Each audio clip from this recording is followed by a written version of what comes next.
এই কাপড়গুলো দেখান তো, ঈদের জন্য কিছু ভালো চাই। এই সব ভালো কাপড়, আপনার জন্য আরো ভালো কিছু নেই। এই অবস্থা নিয়ে এখানে কেন এসেছো? বের হও। আমি কি এতটাই খারাপ নই? রাক্ষস রাজাকে হারালে 1,00,000 টাকা পুরস্কার। আমি লড়ব, আমি প্রমাণ করব।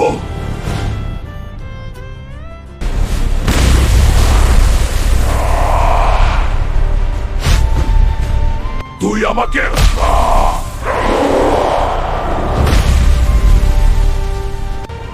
তুই আগে